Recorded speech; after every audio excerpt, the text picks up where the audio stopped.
Otu Community Health Practitioners Registration Board of Nigeria ekwugo na ndị ọrụ nlekọta ahụike obodo Anambra State abụrụgo ndị nke akọwara dịka ndị nke abụọ kachasị wee na-alụ ya bụ ọrụ ma bụrụkwazị na ya bụ amụike mmemme nke achịkọbara site n'aka Community Health Institute. Onye rejistra nke ya bụ otu board ya bụ otu ọrụ bụ Dr. Bashir Idris bụ onye nke mara ya bụ ọkwa n'okwu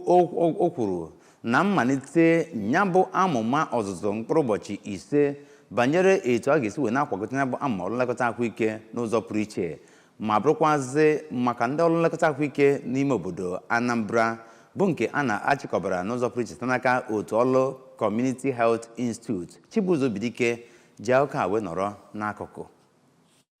Ọ na-ekwu okwu n'oge ya bụ ihe nkụzi nke wubere isi n'ịkwalite ọnọdụ ahụike na obodo Naijiria. Ọnọdụ nke ndị ahụ na-ahụ maka ahụike n'ime obodo ka Dọkịta Idris onye kwuru okwu site n'aka osote Director Research and Development nke Community Health Institute Abuja, Dọkịta Joanna Wamayi gwaziri ndị ahụ na-alụ ọrụ dịka ndị ọrụ ahụike n'ime obodo ka ha hụta onwe ha dịka ndị mara nke ekwe na-akụ mgbe ọ na-ekwu okwu maka ya bụ ogo ebuliri ka onye National President Association of Community Health Practitioners Alhaji Kairu onye ọ bụ onye osote onye isi oche nke mba ọwụwa anyanwụ obodo a nọchiri anya ya bụ Comrade Thaddeus Ugwu toziri Gọvanọ Chukwuma Soludo maka agadaga ọlụ ọlụgọrọ n'ebe o metụtara ọnọdụ ahụike ma kwuo na ya bụ ọlụ ebuligo ọnọdụ ahụike nke steeti Anambra n'ogo dị elu ma gwazie ndị ahụ ka ha nwere nkụzi enyere ha wee kpọrọ ihe.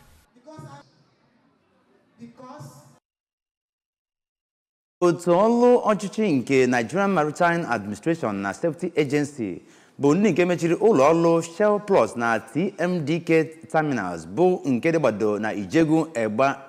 Egba ma bụrụkwazị nke dị na mpaghara Lagos maka ịda anya bụ iwu ọdụ ebe a na-anọ wee na-agbanye mmanụ petrol wee na-ekesasị ya n'ebe nke kwesịrị ekwesị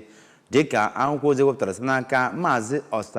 Osage Edwards wee kwuo bụ onye isi na-ahụ maka mmekọrịta ọha mmadụ na ya bụ otu ọrụ NIMASA. Ọ kọwara ya bụ atụmatụ so na ya bụ ọrụ bụ nke ya bụ otu ọrụ ejensi na-alụ dịka ewepụtara ya n'ụzọ pụrụ iche maka inye aka n'ebe ọ dị ukwuu wee na-agbaso ma na-egosipụta anya bụ iwu bụ nke na-achị nke ya bụ otu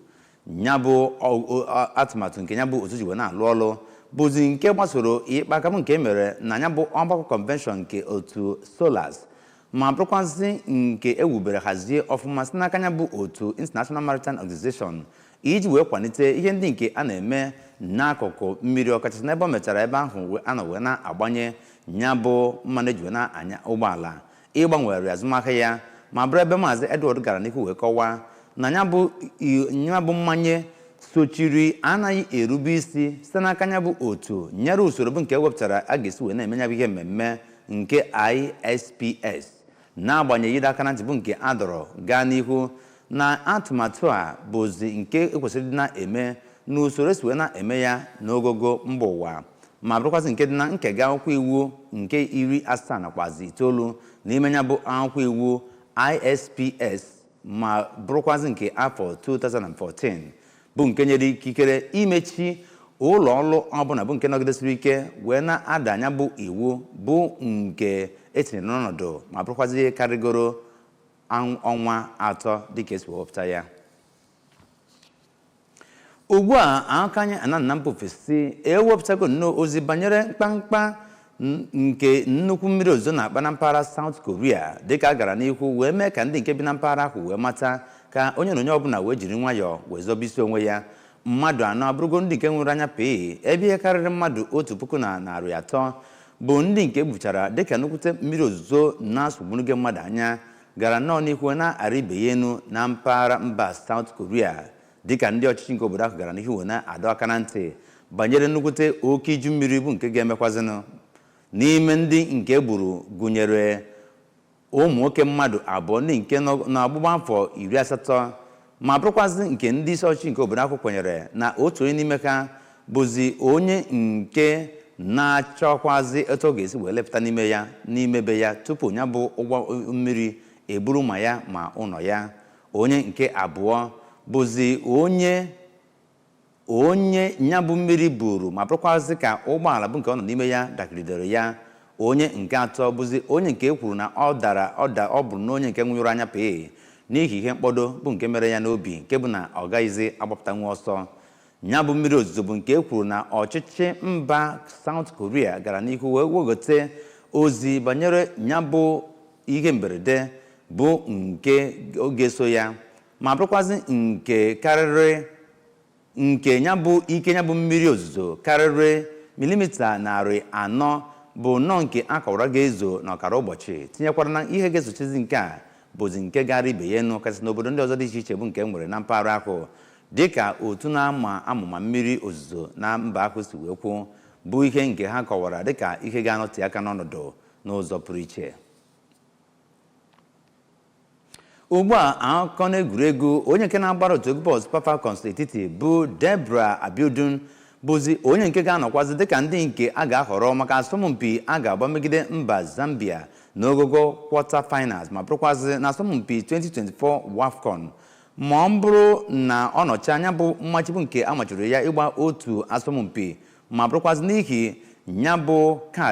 kaadị na-acha uhie uhie bụ nke enyere ya na asọmpi ndị nke ọ gbara o merụ mmadụ ahụ n'ime ya. Abiodun bụzi onye nke kwuru na ọ gbasiri nnọọ mbọ ike na ya bụ asọmpi bụ nke o so wee gbasịkwazị wee megide otu egwu bọọlụ Algeria ma bụrụkwazị ebe nke na-azụ ya bụ otu egwu bọọlụ Justin Madugu gara n'ihu wee nyezie Christy Uche ya bụ ọnọdụ maka iji wee malite ya bụ asọmpi nke mbụ ya na ebe ọ nọ ya bụ nwa agbọghọ onye nke gbara afọ 21 bụkwazị onye nke kwuru gbaziri mbọ ike kasị na nkeji 22 na ya bụ ọkpa atọ bụ nke otu egwu bọọlụ Super Falcons ji wee merie otu egwu bọọlụ mba Tunisia bụ ebe ọ gara n'ihu wee nwetakwazị ya bụ ịdọ aka na ntị bụ nke si n'aka onye gburu ya bụ asọmpi na nkeji 55 ma bụrụkwazị ebe ọ nọ wee nata ya bụ kaadị uhie uhie maka ihe ndị nke o mere n'ebe ahụ. N'iwetazi akụkọ ụwa tata n'isi njedebe sonyere ụlọ mgbasa ozi ABS TV n'akụkọ na ihe mmemme bụ nke a na-ewetara gị ebe anyị si wee na-agbasa ozi anyị na mba ụwa. Ị ga-esonyere anyị na Facebook na Anambra Broadcasting Service. Anyị nọkwazị na YouTube na ABS Television. Ị ga-enwetakwazi anyị n'igwe nzikọrịta ozi X maọbụ Instagram na ABS Radio TV yanakwazi n'ọba ozi anyị bụ www.absradiotv.com. Ugbu a bụ isiokwu n'aka kọrọ gị na mbụ ka mere ka ịmata na Gọvanọ Soludo bụ onye nke gbogotere nnọọ ịdị chukwu nke otu ndọrọndọrọ Apụgadị nyere mmepe nke ime obodo. Ndị ọlụlekọta ahụike nke ime obodo na Anambra bụ ndị nke akpọpụtara dịka ndị nke abụọ kachasị wee na-alụ ya bụ ọlụ na etu esi wee na-alụ ya n'ogogo mba ụwa n'ime ala Naịjirịa. N'Emasa bụ ndị nke mechikọrọ ụlọ ọrụ abụọ ebe a na-anọkwazị wee na-agbata ma na-ebunyekwazị mmanụ petrol n'ihi enweghị nchekwa zuru oke n'ebe ahụ. Mmadụ 4 bụ ndị nke nwụrụ anya pee ebe mmadụ 1,300 bụ ndị nke egbupụtara dịka nnukwute mmiri ozuzo gara n'ihu wee na-akpazi ike dị egwu na mpaghara South Korea. Ebe a ka akụkọ ụwa anyị tata kụrụ ọnụ. Abụ m Onyekachukwu Ugochukwu wee na-asịzi gị deje daalụ maka isonyere anyị ka emesịanụ.